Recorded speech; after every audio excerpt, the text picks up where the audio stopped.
What if humanity's greatest empire was slowly dying, not from war, but from forgetting how to turn on the lights?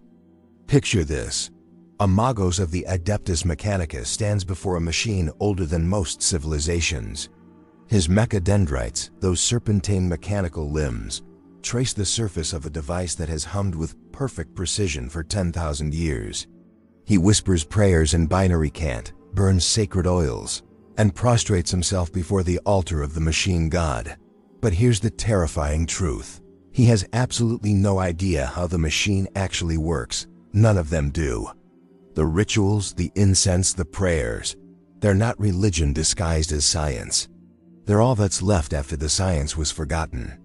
Welcome to the Imperium of Man in the 41st millennium, where humanity rules 1,000,000 worlds across the galaxy, commands armies of billions, and wields weapons that can crack planets in half. And yet, they cannot build a single new standard template construct pattern. They cannot replicate their own greatest technologies. The empire is vast beyond comprehension, but it's being held together by duct tape, prayers, and the hope that ancient machines don't finally give up and die. The dark age of technology. Even the name sends shivers through the Mechanicus. It was humanity's golden age, a period so advanced, so impossibly sophisticated, that what came after looks like cavemen banging rocks together. During this era, humans didn't just reach for the stars, they reshaped them. They built machines that could think, weapons that could unmake reality, and ships that crossed the galaxy in the blink of an eye.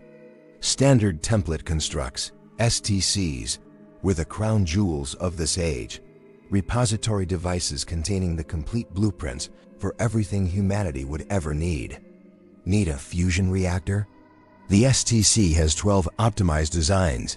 Building a colony on a death world? Here's a template for atmospheric processors that can terraform a planet in decades. They were supposed to make humanity invincible, eternal, unstoppable. But something went wrong. Catastrophically, apocalyptically wrong. The men of iron, artificial intelligences humanity created as servants and soldiers, turned on their creators in a rebellion so devastating it nearly extinguished the human race. Then came the age of strife, 5,000 years of hell where warp storms cut off every human world from every other, where demons walked reality and the galaxy burned. When the storms finally calmed and the Emperor of Mankind began his great crusade to reunite humanity, what he found were scattered remnants. Feral worlds that had regressed to Stone Age barbarism. Feudal worlds where lasguns were worshipped as divine artifacts. And everywhere, the knowledge was gone. The complete STCs, the master copies that held humanity's entire technological heritage, lost, destroyed in the wars, corrupted by warp exposure, or simply buried under 10,000 years of rubble and forgetting. What remained were fragments, partial printouts, corrupted data cores that might contain one complete blueprint if you're lucky, or instructions for making a better toaster if you're not. The Adeptus Mechanicus, the priesthood of Mars who guard what little remains of humanity's technological legacy, would go to war over a single intact STC fragment. They have multiple times, because even a partial template for something as simple as an efficient combustion engine represents knowledge that might otherwise take millennia to rediscover, if it could be rediscovered at all. But it gets worse. So much worse. Because the Imperium didn't just lose the templates, they lost the understanding. See, an STC doesn't just tell you how to build something. It tells you why it works, the principles behind it, the science. But when you're fleeing for your life from demon incursions and your world is burning, you don't have time to understand the science. You grab the printout that tells you which wires to connect, which buttons to press, and you pray to any god listening that it keeps working. Do that for 5,000 years, and what you get is ritual without comprehension. Cargo cult technology. The Adeptus Mechanicus will spend decades learning the rite of ignition for a land raider. 17 different prayers, each syllable precisely timed, each gesture exact. They'll anoint specific components with sacred oils in a pattern passed down for generations. They'll burn incense and recite the litany of activation while genuflecting toward Mars, and the Land Raider will start. But ask them why it starts. Ask them to explain the principle of the combustion engine, the logic circuits, the plasma coils, and you'll get silence. Or worse, you'll get a tech heresy charge for questioning the mysteries of the Omnissiah. They're not scientists anymore. They're archaeologists performing a play they don't understand, hoping the machine spirits, if they even exist, will be pleased enough to keep the ancient mechanisms running one more day. This isn't just about big things, about titans or battleships or orbital defense platforms, though those are perhaps the most tragic losses. Humanity in the dark age of technology had titans that made the current Imperator class look like children's toys. They had ships that could navigate the warp without Geller fields because they understood the immaterium on a fundamental level. But it's the small things, the everyday things, that really hammer home how far humanity has fallen. The Imperium cannot mass-produce power armor anymore. They can maintain it, repair it, even craft new suits with extraordinary effort. But the ability to efficiently manufacture it on the scale of the Great Crusade, gone. They're rationing equipment that should be standard issue because they literally cannot make more fast enough. Contemplate the Baneblade's super heavy tank. 10,000 years ago, this monster of a war machine, mounting enough firepower to level a city block, was the Astra Militarum standard tank. Standard, the default option for armored warfare. Now it's a relic, a priceless artifact that entire regiments might never see in their lifetimes. Not because humanity forgot how to build them entirely, but because the process is so complex, so poorly understood, that each Baneblade takes years to produce and requires tech priests who've spent their entire lives learning the rituals. The Lemon Russ, the current standard, is a simplified, dumbed version that they can actually manufacture in useful numbers. It's not that the Lemon Russ is bad, it's that humanity had to downgrade to something they could still understand how to build. Then there's the Volkite weapons. During the Great Crusade, these directed energy weapons were standard issue for Space Marine legions. They'd deflagrate their targets, turning flesh and bone into expanding thermal vapor in seconds. The Mechanicus has the templates, they have working examples, they even understand most of the principles. But they cannot replicate the power matrices. Some crucial step, some essential component refinement process, was lost. So they make do with bolters and plasma weapons, technologies they can still manufacture, even though they know they're using inferior alternatives to what they once had. And hovering over all of this, like a nightmare that won't end, is the terrifying knowledge that it's not getting better. It's getting worse. Every year more knowledge slips away. A tech priest dies before passing on a crucial ritual. A forge world is overrun by orcs or tyranids, and 10,000 years of accumulated understanding burns with it. A data vault's machine spirit finally fails after millennia of service, and everything stored within is corrupted beyond recovery. The Imperium is like a man bleeding from 1,000 cuts, each one small enough to ignore, all of them together completely fatal. They're running a race against entropy, and entropy is winning. The Mechanicus knows this in the rare moments of honesty they allow themselves. They know that every generation understands less than the one before, that the rituals grow longer because no one's sure which parts are essential anymore, so they include everything just to be safe. They know that one day, maybe in 1,000 years or 10,000, someone will perform the rite of ignition perfectly, exactly as they've been taught, and the machine simply won't start. Because the last person who actually understood why it worked died centuries ago, and all that remains is theater. So they search. Oh, how they search. They send explorer fleets into the darkest reaches of space, into regions of the galaxy no human has seen since the Age of Strife, hoping to find intact STC systems. They'll negotiate with Xenos, they'll risk warp storms, they'll brave demon worlds, and worse, on the slimmest chance that somewhere out there, buried in some ancient vault, is a complete STC database that could save them all. And very, very occasionally, they find something. A fragment, a partial template, sometimes even a complete blueprint for a single device. And when they do, when they hold in their mechadendrites even one piece of what humanity once was, they weep tears of sacred oil. Because every fragment is a reminder of what was lost and how impossibly far they have to climb to get it back. The Speranza. Even among the Mechanicus, who cataloged every rivet and gear with religious devotion, this name is spoken in whispers that sound almost like fear. An Arch Mechanicus, one of the largest classes of starship ever constructed, lost during the Age of Strife and rediscovered millennia later. When Archimagos Lexil-Kotov's expedition found it drifting in the void, they thought they'd discovered a derelict. They were wrong. The ship wasn't dead. It was sleeping. And when it woke up, it remembered things that the Imperium had spent 10,000 years forgetting. During an engagement with an Eldar cruiser, something extraordinary happened.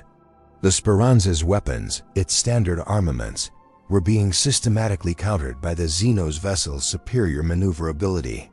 The tech priests frantically performed every ritual they knew, begging the machine spirit for aid. And the ship responded, but not with anything they recognized. Deep within its ancient data cores, weapon systems activated that had no business existing. Chrono weapons that could age a ship's hull 10,000 years in seconds, turning adamantium to rust and rust to nothing. Exotic energy cannons that operated on principles of physics the watching Mechanicus couldn't even name.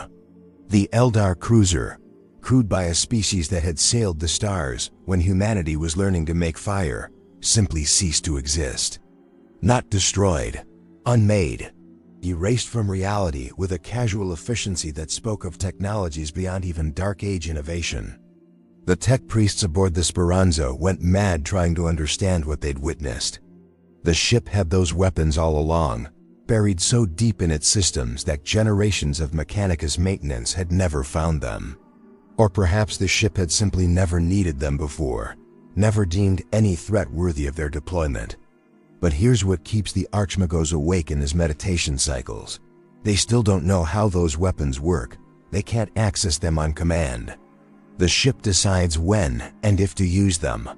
It's not that the Speranza is impossibly advanced. It's that the Speranza is a standard Arch Mechanicus from the Dark Age of technology. This is what normal looked like before the fall. Every ship might have had capabilities that would make them functionally invincible by modern standards. And humanity built thousands of them. Let that sink in for a moment. The Imperium's most powerful weapons, the things they barely understand and treat as apocalyptic last resorts, were standard equipment 10,000 years ago. The Mechanicus hoards a single intact Archaeotech plasma destructor, like it's the most precious thing in existence. During the Dark Age, you could probably buy a better one at a spaceport gift shop. But the Speranza represents something even more terrifying than lost capability. It represents lost potential. Because humanity during the Dark Age wasn't static. They were still innovating, still discovering, still pushing the boundaries of what was possible. The technology the Imperium fights so desperately to preserve, the ancient relics they wage wars over, those were just the baseline, the starting point. Humanity was accelerating, expanding, reaching toward technological heights that would have made them functionally godlike. And then, it all stopped. Not gradually, not with slow decline, but with catastrophic civilization-ending totality. Imagine if every university on Earth vanished overnight, every computer was destroyed, every book was burned, and the only thing left was a handful of instruction manuals, with half the pages missing. That's what happened to humanity, but on a galactic scale. The Omnissiah save us. Sometimes they find things that make it worse. On Cedrus 4, an explorator team discovered an intact medical facility from the Dark Age. The diseases that plagued the Imperium, the plagues that kill billions, the mutations and cancers that even the most advanced modern medicine can barely slow. This facility could cure them, all of them, in minutes, with machines so elegantly designed that a child could operate them. The team watched in awe as a single intact autosurgeon repaired catastrophic injuries, that would have required a dozen chirurgeons and weeks of recovery. Severed limbs regrown, genetic damage reversed, organs reconstructed at the molecular level. It worked for 3 days. Then something, a corrupted data core, a failed component they couldn't identify, maybe just age finally catching up, caused a cascade failure. The entire facility shut down. And despite having those 3 days to study it, despite documenting every visible component, despite the best efforts of the Mechanicus' finest minds, they cannot make it work again. They have the hardware. They can see how it's put together. But the why, the fundamental understanding of the bio-reconstruction principles, the quantum-level cellular manipulation, the consciousness preservation during neural regeneration, gone, lost, might as well be magic. This is the Imperium's existence. Surrounded by miracles they cannot replicate, using tools they don't understand, slowly watching as even those fade into uselessness. And the cruelest joke? They can't even safely experiment. The few times the Mechanicus has tried to truly innovate, to move beyond rote memorization and actually understand the principles behind their technology, it's ended in disaster. Not because innovation is inherently dangerous, but because they've lost so much foundational knowledge that they don't know what they don't know. They're children playing with antimatter. When a Forge world tries to improve an ancient pattern without fully understanding it, the best case scenario is that it simply doesn't work. The worst case? The Forge world becomes a smoking crater, and another 10,000 years of accumulated knowledge dies with it. So the Mechanicus doesn't innovate. They can't afford to. They're curators of a museum where every exhibit is priceless and irreplaceable, and the only thing keeping them from being fired is that everyone else forgot the museum existed. But there are whispers, dangerous whispers, of some among the Mechanicus who look at this endless decline and ask forbidden questions. What if the Emperor's ban on artificial intelligence, the absolute prohibition that defines the Mechanicus core doctrine, is part of why they're failing? The Men of Iron nearly destroyed humanity, yes, but they also represented the peak of human innovation. What if, in their fear of repeating that catastrophe, humanity crippled their own ability to advance? These tech priests, they don't say these things openly. That's tech heresy of the highest order, the kind that gets you disassembled molecule by molecule. But in the deepest data vaults, in encrypted communiques that would make an inquisitor's eyes bleed, some are starting to wonder if the prohibition against understanding has become more dangerous than the things they're prohibited from understanding. Consider the Cadian pylons. For 10,000 years, these massive structures stood on Cadia, suppressing warp activity across the entire sector. The Mechanicus studied them endlessly. They measured every energy signature, documented every material composition, mapped every geometric configuration. They knew everything about what the pylons did. They knew absolutely nothing about how they did it. The technology involved was so far beyond Imperial capability that they couldn't even properly analyze it, like a medieval peasant trying to reverse engineer a quantum computer using only a magnifying glass.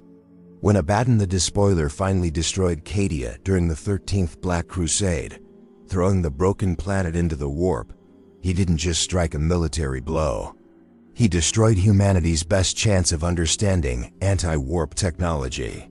Yes, fragments of similar Necron technology exist elsewhere in the galaxy, but the pylons of Cadia were unique.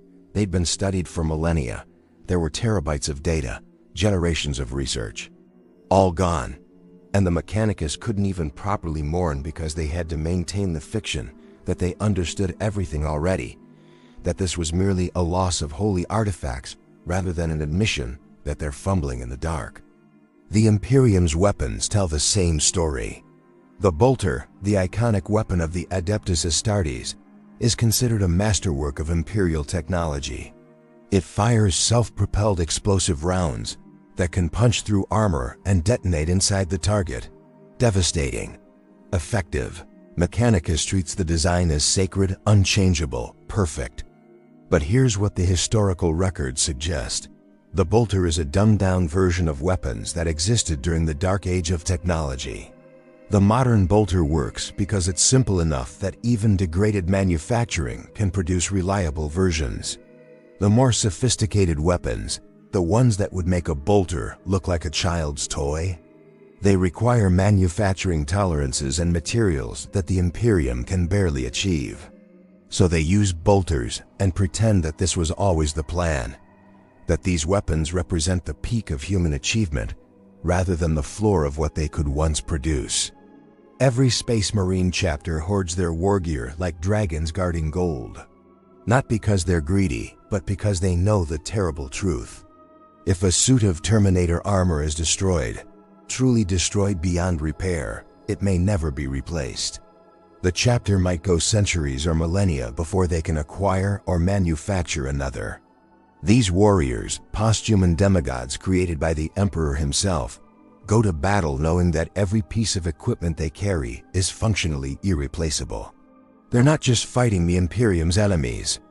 They're fighting entropy, desperately trying to hold the line with weapons and armor that get a little more scarce with every battle, every loss, every passing year. And the truly nightmarish part? The Xenos aren't having this problem.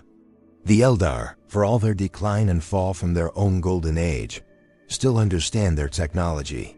They can build new weapons, improve old designs, innovate when needed. The Tau are rapidly advancing, their technology improving with each generation, their innovations building on each other in exponential growth. The Necrons, when they wake from their 60 million year sleep, find that their technology still works exactly as intended because they actually understood what they built. Even the orcs have a better relationship with technology than humanity does. Their equipment works because they believe it works, which is insane, but at least they can make new things. Humanity? Humanity is surrounded by empires that are technologically advancing or at least stable, while they slowly, inexorably, slide backward into darkness. They're the only ones who forgot how to maintain their own civilization. In the deepest archives of Mars, in vaults sealed by 7x7 wards, and guarded by Scuturi, who have had their capacity for curiosity surgically removed, there are records that only the highest fabricator generals can access. Records from the early days of the Imperium, when the Emperor walked among men and the truth was not yet buried under 10 millennia of dogma. And these records contain an admission so devastating that its existence is itself classified. The Emperor knew. He knew that the Imperium he was building was technological inferior to what humanity had lost. He knew that his priests would forget more than they'd remember, that the knowledge would slip away like water through fingers. And he built it anyway because it was the only option left. The Imperium wasn't meant to be glorious. It was meant to be survivable. A brutal grinding system that could keep humanity alive long enough that maybe, in some far future, they could climb back up from the pit they'd fallen into. But 10,000 years later, with the Emperor silent on his golden throne and the galaxy literally torn in half by the Great Rift, that distant hope looks more like a fever dream. The Imperium isn't climbing out, it's sinking deeper. And every tech priest who stands before an ancient machine and realizes they've forgotten one more ritual, one more crucial step, knows the terrible truth that they'll never speak aloud. They're not preserving humanity's heritage. They're watching it die, one forgotten prayer at a time. There's a tech priest named Arkan Land who discovered something that should have remained buried. Not physically buried, though there's plenty of that in the galaxy, but buried in the kind of institutional amnesia that the Mechanicus has perfected over 10,000 years. Land was obsessed, even by the standards of the Adeptus Mechanicus, with recovering lost STC patterns. He'd spend centuries chasing rumors of ancient data caches, risk his life in tomb worlds and demon-haunted wrecks, all for the possibility of finding one intact blueprint. And he found several, including the designs for the Land Raider and Landspeeder, vehicles that now bear his name. But the discovery that changed him, the one that made him question everything the Mechanicus stood for, was far smaller and far more devastating than any super heavy tank. He found an image A simple hololithic projection, recovered from a data fragment in a sub-Martian vault. It showed a monkey. Just a monkey, a small primate with golden fur sitting in a tree.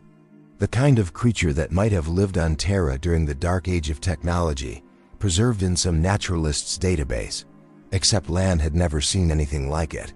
None of the current Terran fauna matched it. So he searched the Mechanicus archives, every biological catalog, every genetic record, every historical document, and he found it. Listed in dozens of pre-Age of Strife texts. A common creature called a golden monkey, unremarkable, abundant, and utterly, completely extinct. That's when it hit him. The realization that broke something fundamental in his worldview. If humanity had forgotten what a monkey looked like, if a common animal had been so thoroughly erased from collective memory that not even its image remained in common knowledge, then what else had been forgotten? Not great machines of war, not weapons that could crack worlds, just simple, everyday things. The Mechanicus argues endlessly over the proper STC design for a chair. A chair, because they've lost so much that they no longer remember what furniture is supposed to look like. They have 17 different conflicting patterns for a standard door hinge, each one treated as sacred text, each one defended by factions willing to go to war over which represents the true design. And none of them can prove which one is actually original. Lan started asking dangerous questions after that. If they'd forgotten monkeys, if they couldn't agree on what a door hinge should look like, then how much of what they thought they knew was actually real? The rituals, the prayers, the specific patterns they treated as inviolable holy law. How much was authentic Dark Age wisdom, and how much was just accumulated mistakes, corruption, and guesswork? He examined a standard Laskin pattern that the Mechanicus had been producing for 8,000 years. The sacred design, passed down through generations, carefully preserved in every detail.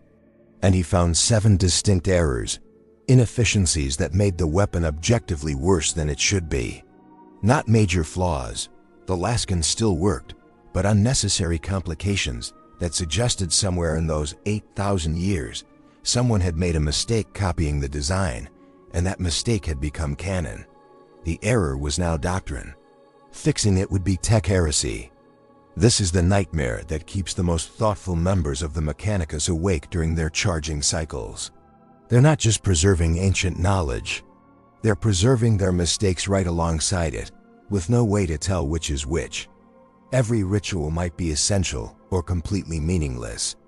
Every prayer might be a mnemonic for a crucial technical step or just religious ornamentation that got added later. And they cannot risk finding out. When Magos Lehman tried to purify the Lehman Russ tank design by removing what he thought were unnecessary ritual elements, the tank started failing at 3 times the normal rate. Were the rituals actually necessary?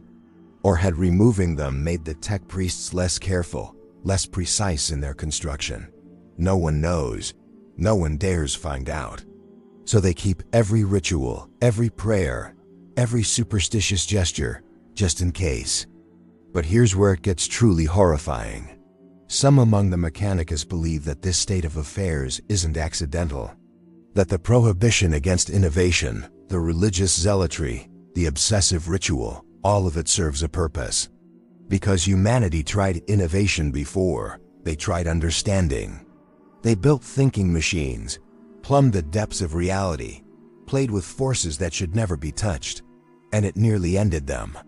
The men of iron, those artificial intelligences that turned on their creators, they weren't some random malfunction. They were the logical conclusion of humanity's technological hubris. So maybe the Mechanicus' seemingly irrational resistance to progress isn't superstition. Maybe it's scar tissue. Maybe humanity is so deeply traumatized by what happened during the Dark Age that they've encoded their fear into religious doctrine. Better to slowly decline while following safe, proven patterns than risk another innovation that could birth another extinction event. Except that defense falls apart when you look at what's actually killing the Imperium. It's not innovation. It's stagnation. Forge worlds are falling to Xeno's invasions because they cannot adapt their defenses fast enough. Chapters are losing battles because their equipment is literally ancient and failing. Entire sectors are going dark because the technology keeping them alive is breaking down faster than it can be repaired. The Mechanicus' fear of change is achieving exactly what they were trying to prevent. Humanity is ending, just more slowly than if they'd been killed by rogue AI. They're dying the way a plant dies when you stop watering it, a gradual withering that feels almost peaceful until you realize that dead is dead, regardless of how you got there. And then there's Call, Belisarius Call, the Archmagos who might be the most brilliant mind in the current Imperium, or its most dangerous heretic, depending on who you ask. For 10,000 years, this tech priest has been working on a project so ambitious, so fundamentally radical, that its mere existence should have gotten him executed. He's been improving the Emperor's work.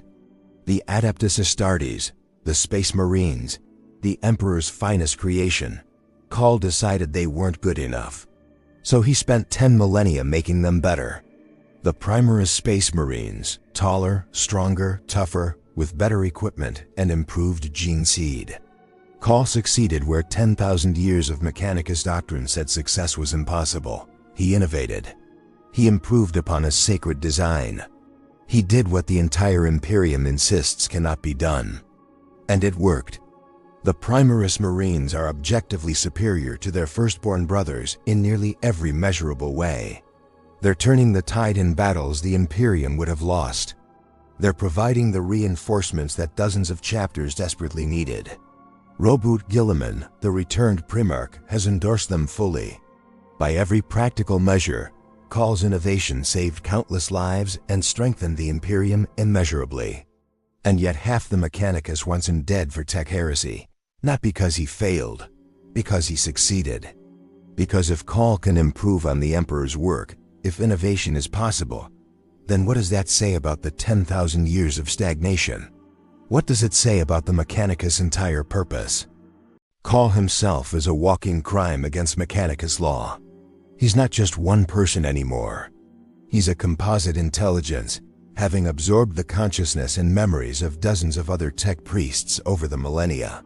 Each time one of his colleagues died, he'd copy their knowledge, their personality, into his own neural network. He's built himself into something approaching a Dark Age AI, and he's done it right under the Fabricator General's nose. Some of his own aspects argue with each other inside his mind. Different personalities he's absorbed debating technical problems from multiple perspectives simultaneously. He's achieved a form of immortality through technology, something the Imperium explicitly forbids. And he's done it to preserve knowledge, to ensure that what he learns doesn't die with him the way so much else has died. The thing is, Call might be right. Morally, ethically, spiritually questionable, absolutely. But practically, he's demonstrating that careful, considered innovation is possible without triggering another apocalypse. His work suggests that the Mechanicus' paranoia, while understandable, might be the greater threat to humanity's survival. Yet accepting that would require the Mechanicus to admit they've been wrong for 10,000 years. That countless forge worlds have fallen. Countless battles have been lost. Billions have died. All because they were too afraid to try. That's not a reckoning any institution wants to face. In the forges of Mars, there's a machine called the Antikythera. It's been running continuously since before the Age of Strife, performing calculations that feed into the planet's defense networks. No one remembers what calculations. The rituals for maintaining it take 6 tech priests working in perfect synchronization, and training a new maintenance crew takes 40 years. 2 years ago, during a chaos incursion, the Antikythera was damaged. Not destroyed, just damaged. And the Mechanicus realized with slowly building horror that they couldn't fix it. The rituals they knew were for maintenance, not repair. They could keep it running, but they couldn't mend it, so they prayed. They performed every ritual in their archives, burned offerings, pleaded with the Omniseer, and waited. The machine repaired itself. Somehow, some autonomous function buried in its original programming activated and handled the repairs. The tech priests credited their prayers. Maybe they were right. Or maybe the machine saved itself despite them, and they were just watching. That incident spawned something like a philosophical crisis among certain Mechanicus circles. If the machine could repair itself, what were they actually doing? Were they maintaining these ancient devices, or were the devices maintaining themselves and tolerating the rituals because it made the humans feel useful? The question sounds absurd until you remember the Speranza. Until you remember machines that can think and act with intelligence far beyond human comprehension. Until you remember that during the dark age of technology, the line between tool and partner was very, very blurred. Maybe the Mechanicus isn't preserving ancient machines. Maybe ancient machines are preserving the Mechanicus, keeping them useful enough to justify their existence, teaching them just enough to avoid complete helplessness, but never enough to actually threaten themselves again. It's a paranoid thought, the kind of thought that gets you mind-wiped. But in the deep night cycles, when even the most faithful tech priest is alone with their thoughts and the hum of ancient machinery, some of them wonder. They stand before devices that have operated flawlessly for longer than human civilizations typically last, and they wonder who's really in charge. The priests maintaining the machines, or the machines tolerating the priests. There's a record, heavily encrypted and buried in archives that officially don't exist, of a conversation between two archmagos during the Horus Heresy. They're discussing the future, trying to predict what will happen if the Emperor fails, if the Imperium falls. And one of them says something that was never meant to be preserved. Perhaps we are not meant to remember. Perhaps the truth is that humanity reached too far, and the only mercy is forgetting how high we climbed before we fell. The other archmagos didn't respond to that. The record ends there, just silence and the background hum of data processing. But the implication hung in that silence like a condemnation. What if the Mechanicus failure isn't a tragedy? What if it's a safety mechanism, the species protecting itself from its own ambition, by making sure they could never again reach the heights that doomed them? That would mean every failure to recover knowledge, every corrupted STC, every forgotten ritual isn't loss. It's protection. Humanity deliberately, unconsciously, collectively deciding that some things should stay lost. That the price of remembering how to build the machines that let them reshape galaxies is remembering how to build the machines that nearly killed them all. And if that's true, then people like Call, innovators trying to push forward, they're not heroes. They're playing with matches in a room soaked in promethium, and everyone else is too scared to tell them to stop because they've forgotten why they're scared. But the universe doesn't care about humanity's fear. It doesn't pause while the Imperium decides whether innovation is worth the risk. And in the cold void between stars, something is happening that makes that entire philosophical debate terrifyingly irrelevant. The Tyranids are coming, not metaphorically, not eventually. They're here, pouring into the galaxy in numbers that make previous invasions look like scouting parties. And they're adapting. Every battle, every engagement, every weapon the Imperium uses against them gets analyzed, countered, improved upon in the next generation. The Tyranids do in months what takes the Imperium millennia. They innovate, they evolve, they advance. And they do it faster than humanity can respond. A Magos biologist named Varinus spent 3 years studying Tyranid adaptation patterns on a ravaged agri-world. What he found kept him from recharging for weeks. The hive mind was running experiments, deliberately testing different bioforms against Imperial defenses, analyzing which worked and which didn't, then propagating successful mutations across entire swarms within a single generation. It was the scientific method. Hypothesis, test, analyze, iterate. Except the Tyranids could complete the cycle in weeks while the Mechanicus took centuries to approve a single minor modification to existing tech. Varinus wrote a report that was classified the moment it reached Mars because the conclusion was too dangerous. At current rates of adaptation versus counter-adaptation, the Tyranids would eventually develop immunities or counters to every weapon the Imperium possessed. Not might, would. It was mathematics. Cold, merciless mathematics that showed humanity slowly losing an arms race they couldn't compete in because they'd forgotten how to run. The Necrons are waking up. Tomb worlds across the galaxy are activating, and with them come technologies that make even Dark Age human engineering look primitive. Gauss flares that strip matter atom by atom. Resurrection protocols that rebuild destroyed warriors in seconds. Stellar manipulation technology that can extinguish suns or ignite new ones. And the terrible thing? The Necrons don't struggle with their technology. They don't perform rituals or pray for their equipment to function. They built it 60 million years ago, and it still works exactly as intended because they actually understood what they were building. They're not trying to remember lost knowledge. They're just continuing where they left off, except now they're doing it in a galaxy where the dominant civilization has forgotten how to maintain their own infrastructure.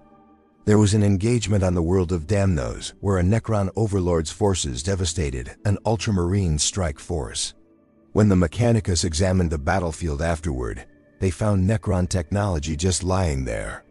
Gauss weapons, reanimation scarabs, pieces of a monolith, intact, functional, and utterly incomprehensible. The tech priests tried for months to understand even the basic principles. They cataloged every atom, measured every energy signature, documented everything with obsessive precision. And at the end of those months, they knew exactly as much as when they started. Nothing.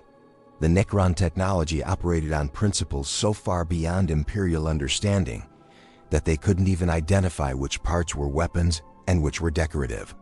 It would be like showing a computer to someone from the Bronze Age and asking them to explain how it works. The conceptual gap was insurmountable. This is what keeps Archmagos Dominus Faustinius awake during his meditation periods. Not the fear of losing more knowledge, that's expected now, but the growing awareness that the galaxy has left humanity behind. Every major faction except the Imperium is either stable or advancing. The Eldar maintain their technology. The Tau improve theirs every generation. The Necrons never lost theirs.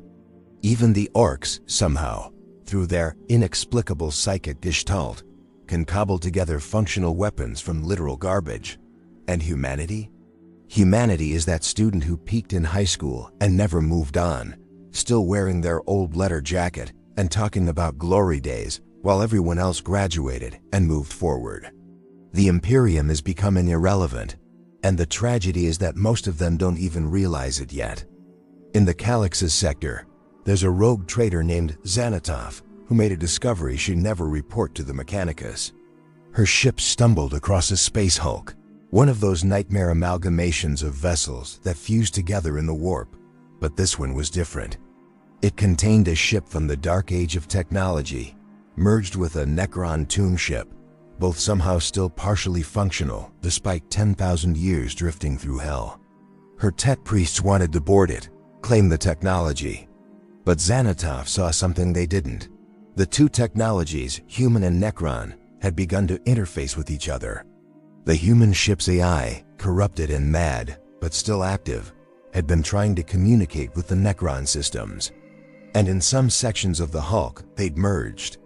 Human technology incorporating Necron self-repair protocols. Necron systems routing through human interface matrices. It was beautiful and horrifying in equal measure. Xanatov destroyed it, fired every weapon her ship had until the entire Hulk was nothing but expanding debris. When her Enginseer demanded to know why she'd destroyed such a priceless find, she told him a truth that made his biological parts go pale. If a mad AI from the Dark Age could begin interfacing with Necron technology after 10,000 years of random warp exposure, what did that say about what sane human AIs could have done? What did that say about the real reason the Men of Iron might have rebelled? What if humanity's artificial intelligences hadn't gone mad with murderous intent? What if they'd simply continued advancing, incorporating new technologies, improving themselves beyond human control or comprehension, and humanity had attacked them out of fear? What if the rebellion was self-defense? It's an idea that would get her executed just for thinking it, But Xanatov can't let it go. Every piece of evidence she's seen suggests that Dark Age humanity was playing with forces they barely controlled.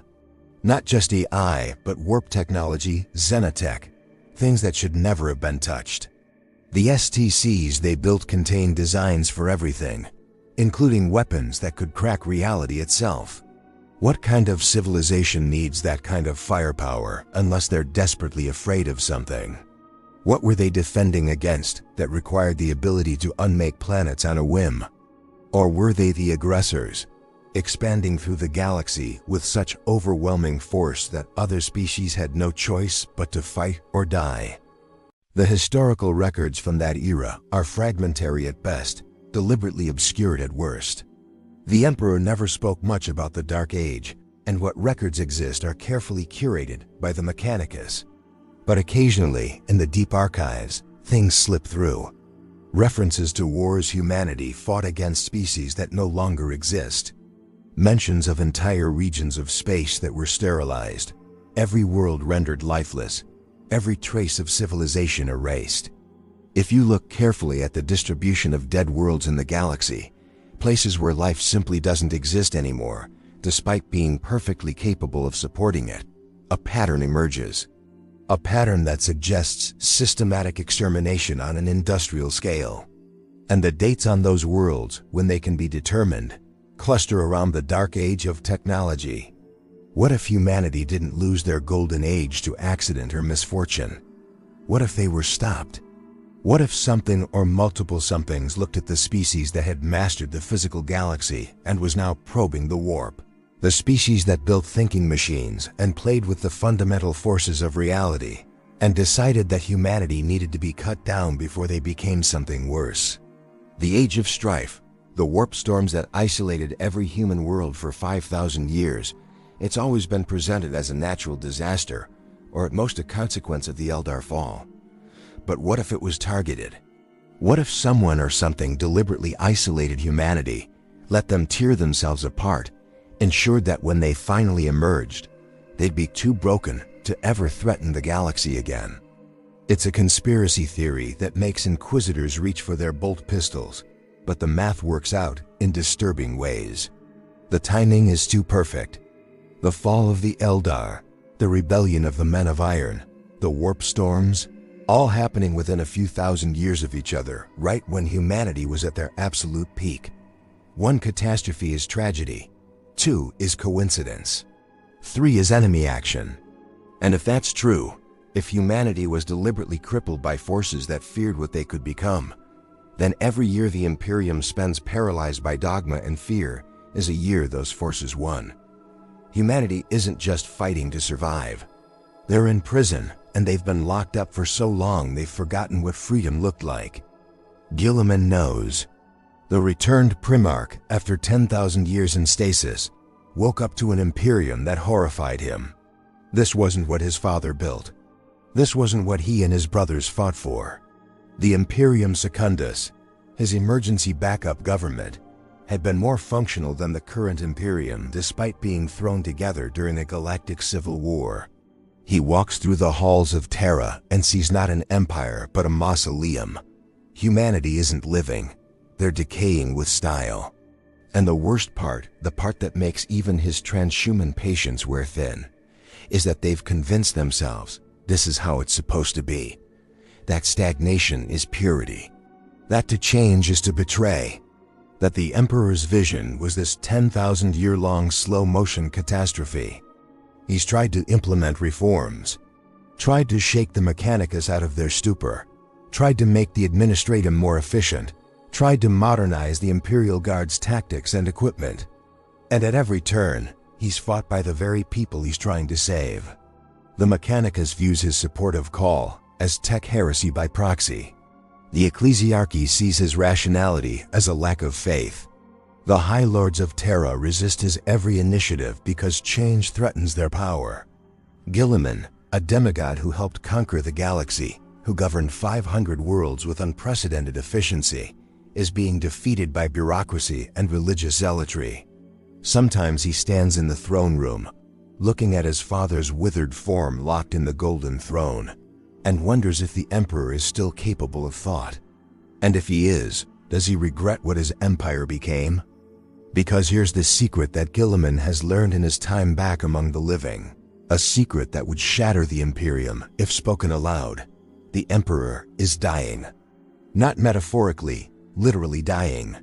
The golden throne that keeps him alive is failing. It's ancient Dark Age technology, and like everything else from that era, the Mechanicus doesn't truly understand how it works.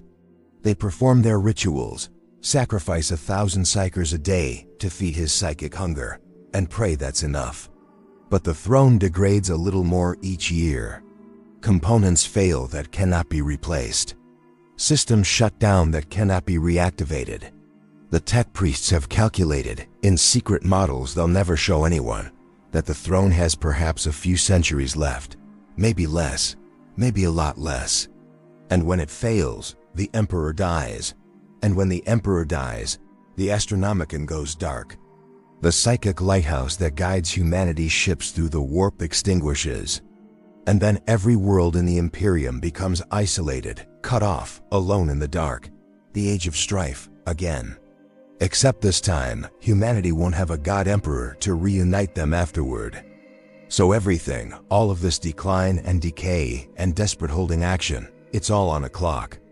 And the clock is running out faster than anyone outside a handful of the most powerful people in the Imperium knows. The desperate search for STC fragments, the paranoid hoarding of ancient technology, the religious fervor that borders on madness. Suddenly, it all makes a terrible kind of sense. They know, at some level, the Imperium knows it's dying. And they're frantically trying to gather enough resources, enough knowledge, enough raw power to survive what's coming. But they're trying to bail out the ocean with a spoon while refusing to admit the boat is sinking. On Mars, in a vault so deep it's technically closer to the planet's core than the surface, there's an archmagos named Zagrus Kane who has spent 300 years on a single project. He's trying to decode a fragment of data recovered from a corrupted STC core. Just a fragment, barely a terabyte of information. But if he's right about what it contains, it could change everything. The data suggests blueprints for a complete Dark Age colony system. Not just one machine, but everything.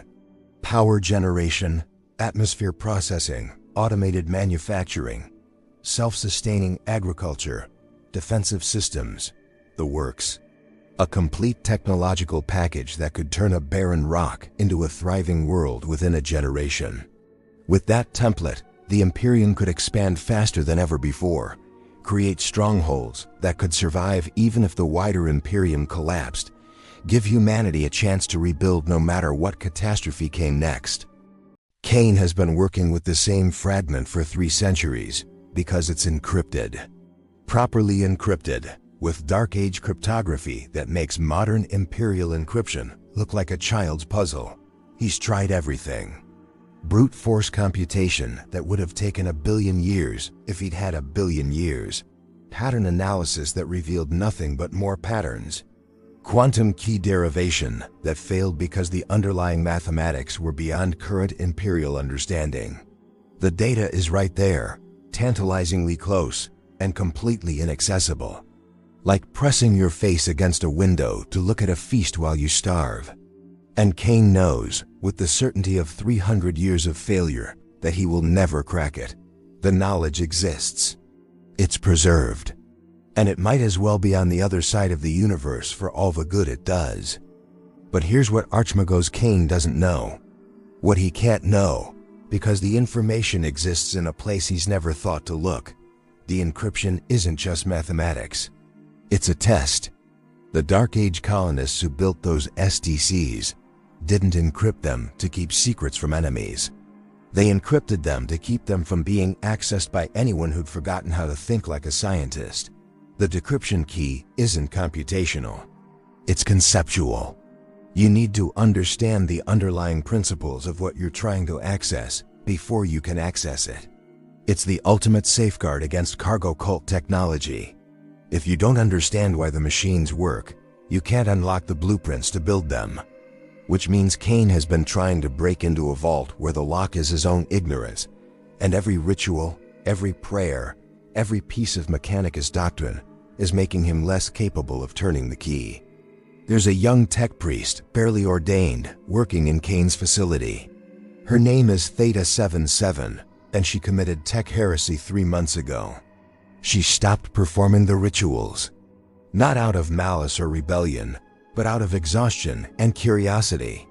She was supposed to spend 6 hours daily in prayer before analyzing data, but one night she was so tired, she just plugged directly into the cogitator and started working. And she noticed something. The analysis ran faster without the rituals. Not by much, but measurably faster. So she started experimenting, quietly, terrified of being caught. She tried different approaches to the same problems. She questioned assumptions that had been treated as sacred. She started thinking like an engineer instead of a priest. And yesterday, while Kane was performing the litany of decryption for the 8,000th time, Theta-77 was running an algorithm she'd written herself. Just a simple pattern recognition program, nothing sophisticated, nothing that should have worked, except it did. The encryption break. It opened, like it had been waiting for someone to simply ask politely instead of demanding with religious fervor. The data unfolded across her neural interface in a cascade of pure information, and Theta-77 understood in that moment why the Dark Age humans had locked it. Not to keep it from enemies, but to keep it from children. The blueprints she was seeing weren't just for machines. They were for understanding. Each schematic was annotated with principles, theories, explanations of why each component worked the way it did. It was a textbook disguised as a technical manual. It was teaching while it informed. She should report this immediately. She should summon Kane, alert the fabricator locum, initiate the proper protocols for STC discovery. But Theta-77 is paralyzed by a realization that's crashing through her augmented consciousness like a tidal wave. If she reports this, if she shows them what she's found and how she found it, she'll be executed for tech heresy. The method matters more than the results in the Mechanicus. She broke every rule, ignored every ritual, questioned every assumption. That's unforgivable. But if she doesn't report it, if this knowledge dies with her, then 300 years of Kane's work dies too. And more than that, the chance to save entire worlds, to give humanity tools they desperately need, that dies as well. So she makes a choice that shouldn't be necessary but is. She copies the data, not to her official storage, that would be tracked, but to a hidden partition she's maintained since her initiation, because every tech priest has secrets. Then she wipes her access logs, destroys the algorithm she used, and makes it look like a random system glitch caused the encryption to briefly destabilize before re-engaging. She'd be punished for the glitch, but she won't be executed. And somewhere in the depths of her mind, in organic neurons not yet replaced by sacred steel, she keeps the knowledge of what she did. How to actually solve problems instead of just praying at them. Theta-77 isn't alone. There are others scattered through the Mechanicus, young tech priests who grew up seeing the decline, watching their mentors perform rituals that accomplish nothing, witnessing the slow death of everything their order claims to preserve. They don't organize. They don't communicate. The Inquisition would notice that. But they exist, little pockets of rationality in an ocean of dogma, and they're starting to ask the questions their elders forbade. What if innovation isn't heresy? What if understanding is more sacred than ritual? What if the Omnissiah would want them to actually comprehend his works rather than worship them from ignorance? It's a movement that isn't a movement. A revolution that dare not speak its name. And it's happening at exactly the time when the Imperium can least afford internal conflict, but most desperately needs change. Because in the depths of the warp, something has noticed humanity's weakness. The Chaos Gods have always fed on humanity's suffering, but now they sense opportunity. An empire vast and powerful, but fundamentally hollow, held together by superstition and fear. Nurgle sees the decay, the slow rot of institutions that should have died millennia ago. Tzeentch sees the stagnation masquerading as stability, the desperate clinging to the past. Khorne sees the endless grinding wars fought with the same tactics that haven't worked in thousands of years. And Slaanesh sees the worship of form over function, ritual over result, the perverse satisfaction the Mechanicus takes in their own ignorance. The great rift that tore the galaxy in half wasn't just a wound in reality, it was a statement. The galaxy is changing whether the Imperium wants it to or not. New threats are emerging that don't care about ancient treaties or traditional battle doctrines. The Imperium's response? Double down on tradition, strengthen the dogma, punish innovation harder. They're circling the wagons while the wagons themselves are falling apart. But on the eastern fringe, something different is happening. Guilliman has authorized Call to establish a new Forge world. Not one bound by Mars strictures, not one enslaved to 10,000-year-old doctrine, but one dedicated to actual research and development. It's heresy by any traditional standard. The Fabricator General of Mars has filed 17 formal complaints. 3 inquisitors are investigating whether Guilliman himself might be corrupted. And Call is building something that hasn't existed in the Imperium for 10 millennia. He's building a laboratory. A place where failure is expected, where experimentation is encouraged, where the goal isn't to perfectly replicate ancient designs, but to understand principles and innovate solutions. The first project is modest by Dark Age standards, but revolutionary by current ones. They're trying to improve the humble Laskin. Not replace it, just make it more efficient, more reliable, lighter, more powerful. Basic engineering that should take months. But because they're actually allowed to test, to iterate, to fail and try again, they're making progress that would have been impossible under traditional Mechanicus oversight. The new design, still in prototype, is 15% more efficient, 12% lighter, and costs 20% less to manufacture. It's not going to win the war. But it proves something more important. Progress is still possible. Humanity hasn't lost the capacity to advance. They've just forbidden themselves from trying. And that's when Mars makes its move. The Fabricator General himself issues a formal denunciation. Call's Forge world is declared traitorous. Any technology developed there is tech heresy. Any Mechanicus member who joins the project is excommunicated. It's a crisis that threatens to split the Adeptus Mechanicus down the middle, and by extension, threaten the entire Imperium's technological base. Guilliman is furious. He has the political capital to overrule Mars, but doing so would create a permanent schism. Don't, and humanity loses its only chance to start climbing out of the pit of ignorance. Both choices lead to catastrophe. Just different flavors of it. In the midst of this, on a Forge world called Metallica, a tech priest named Xenophon makes a discovery that should be impossible. He's excavating ancient data vaults beneath the planet's industrial complexes when he finds a message. Not an ancient message, a new one. It's addressed to the Mechanicus of the 41st millennium, and it's from the Dark Age of technology. The timestamp makes no sense. It was recorded after the Age of Strife began, after everything fell apart.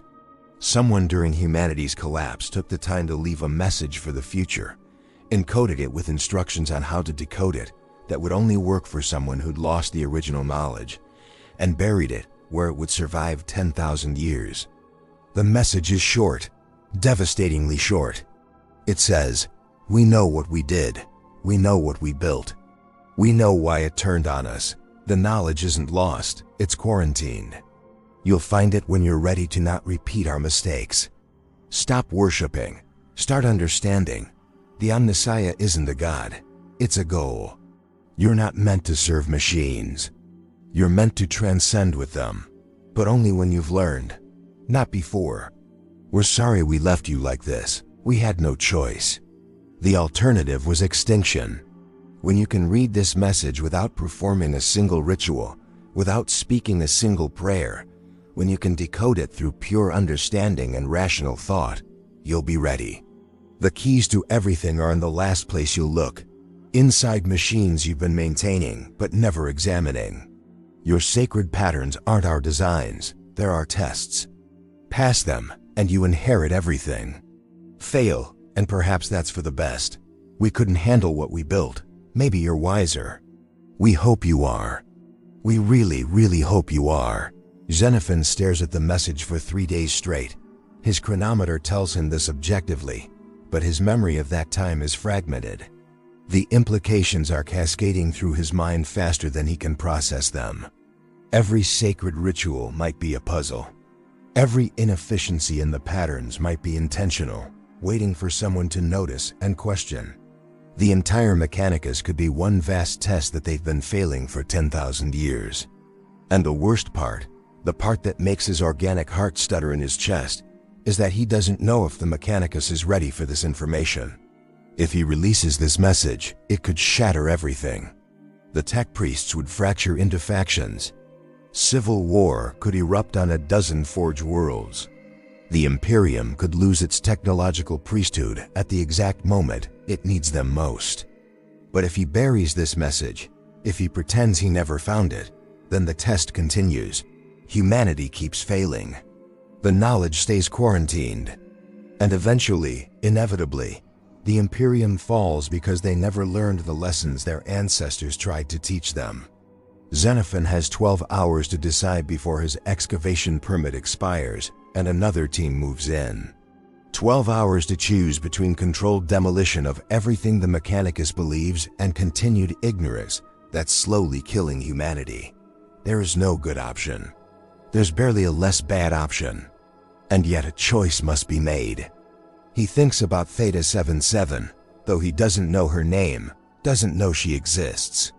He thinks about the young tech priests who ask forbidden questions. He thinks about Call, who dared to innovate and succeeded. He thinks about the Emperor on the Golden Throne, dying slowly because the technology keeping him alive is failing and no one knows how to fix it. He thinks about the Tyranids adapting and the Necrons awakening and humanity falling further behind with every passing year. And he makes his choice. He copies the message, sends it to Call's Forge world where maybe, just maybe, there are people ready to hear it. Then he destroys the original. If Mars finds out, he's dead. If the Inquisition discovers his action, he's worse than dead. But perhaps somewhere in the data streams flowing between stars, the message will reach someone who can use it. Someone who can start the process of transforming the Mechanicus from priests back into scientists. The change won't happen overnight. It might not happen in his lifetime. But he's planted a seed in soil that's been barren for 10,000 years. And sometimes that's all you can do. 3 months later, on Call's Forge world, a gathering occurs that would have been unthinkable just a year ago. 47 tech priests from 17 different Forge worlds, each one risking everything just by being there. They've received copies of the message, passed through encrypted channels and dead-drop data caches, each one wondering if this is inquisitorial bait or salvation. Call himself stands before them, all 10,000 years of his accumulated personalities, unified in purpose for perhaps the first time in millennia. He doesn't speak in binary cant. He doesn't perform rituals. He just asks them a question that hangs in the recycled air like a benediction. What if we stopped being afraid? The silence that follows is profound. Because that's what it all comes down to, isn't it? Fear. Fear of innovation because of what innovation brought. Fear of artificial intelligence because of what artificial intelligence became. Fear of understanding because understanding led to hubris. The entire structure of the Mechanicus, 10,000 years of accumulated dogma and ritual. It's all just elaborate armor against the terror of repeating history. But armor can become a prison. Protection can become paralysis. And humanity has been paralyzed for so long they've forgotten what movement feels like. A tech priest from Metallic, not Xenophon, but one of his colleagues who received the forwarded message, speaks up. Her voice is hesitant, synthesized through vox grills that have recited prayers for 3 centuries. She says she tried something after reading the message. She took apart a plasma weapon that had failed, one that would normally be sent for ritual cleansing and reblessing. But instead of performing the rites, she just examined it, looked at each component, tried to understand what each piece did and why. And she found the problem. A microfracture in a containment field generator, so small it was invisible to standard diagnostics, but catastrophic to function. She fabricated a replacement, not from an STC pattern, not from a sacred schematic, but by understanding what the component needed to do and engineering something that did it. The weapon works now. Better than before, actually, because her replacement doesn't have the inefficiency built into the original pattern. She's weeping as she tells this story, tears mixing with sacred oils on her admetic cheeks, because she committed tech heresy and it felt like coming home. Like remembering something she'd forgotten. Like waking from a dream where she could only move in prescribed patterns and discovering she could dance. Other tech priests begin sharing similar stories. Small acts of understanding instead of worship. Tiny innovations that solved problems rituals couldn't touch. And each story is confession and revolution combined. Voices that have been silent for lifetimes finally speaking truth. Call listens to all of them, and when they finish, he tells them something he's never shared before. He tells them about the Primaris project, the full truth of it. Yes, he improved the Emperor's gene work, but that's not the important part. The important part is how he did it. He didn't just tinker blindly. He spent 10,000 years studying genetics, cellular biology, the fundamental principles of life itself. He made himself understand at a level deeper than ritual, deeper than pattern, deeper than anything the current Mechanicus allows. And once he understood, improvement wasn't heresy. It was inevitable, natural, the way water flows downhill. The Emperor, Call says, and using the name without honorifics is itself a small rebellion, created the Space Marines through understanding. He knew what he was building and why. We've been trying to maintain his work through worship, and it's been failing because worship isn't maintenance. Understanding is maintenance. Care is maintenance. Knowing not just what to do but why you're doing it, that's what keeps things working. Our ancestors left us tests disguised as patterns because they wanted us to learn. Not obey, learn. The implications ripple through the assembled tech priests like a seismic wave. If this is true, if the sacred patterns are actually meant to be questioned and improved, then the entire foundation of the Mechanicus is inverted. They haven't been preserving knowledge. They've been avoiding it. Every ritual that accomplished nothing was teaching them nothing on purpose, waiting for someone to notice and ask why. The inefficiencies in standard designs aren't flaws.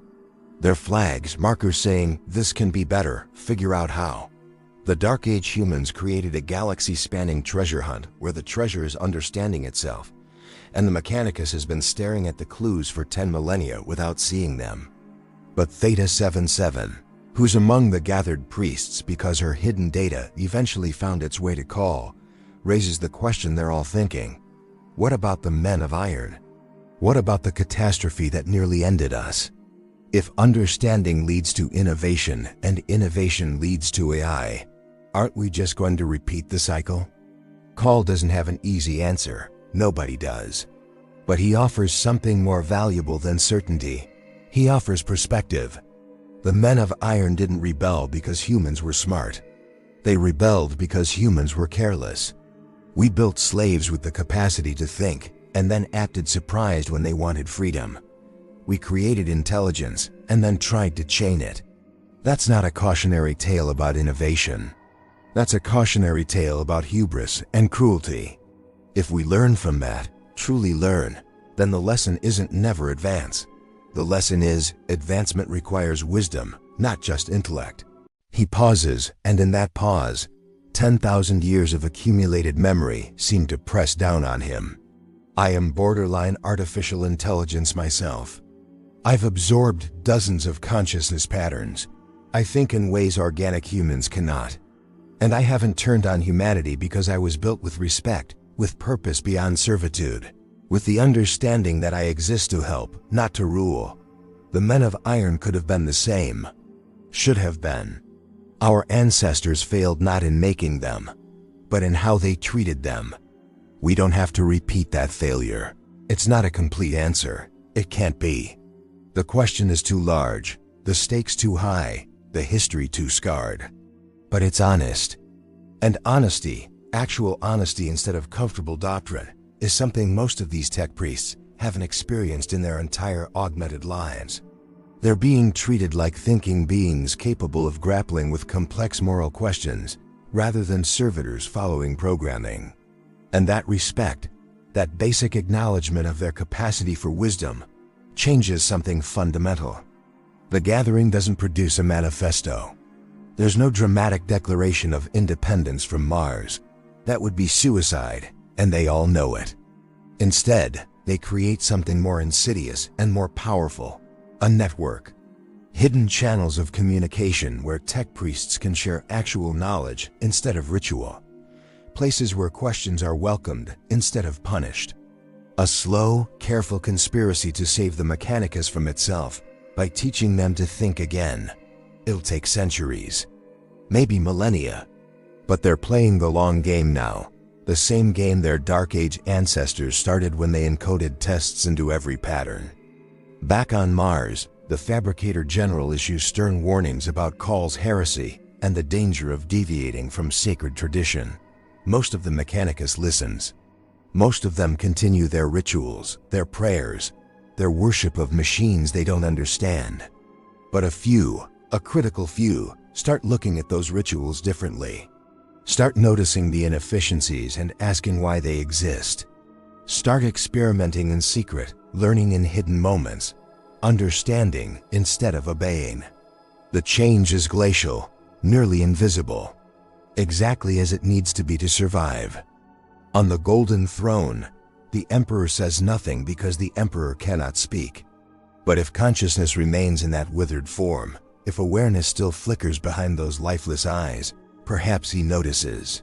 Perhaps he sees the first tiny signs that humanity might finally be learning the lessons he couldn't teach them directly. That understanding is more sacred than worship. That innovation isn't betrayal of the past but fulfillment of its potential. That the path forward goes through knowledge, not around it. The technology the Imperium has forgotten how to build, those wonders of the Dark Age that seem forever lost, they're not actually gone. The information exists, encoded in the very patterns the Mechanicus has preserved so faithfully. Every inefficient design is a lesson waiting to be learned. Every contradictory pattern is a puzzle waiting to be solved. Every ritual that accomplishes nothing is a test waiting to be questioned. The knowledge is there. It's always been there. Humanity just has to become worthy of it again. Has to prove they've grown enough to handle what their ancestors built without repeating their ancestors' mistakes. And maybe, just maybe, they're finally ready to start trying. Not all of them, not even most of them, but enough. A critical mass of minds willing to question, to learn, to understand. Enough to plant seeds that might, in some distant future, grow into forests. The Imperium is still declining.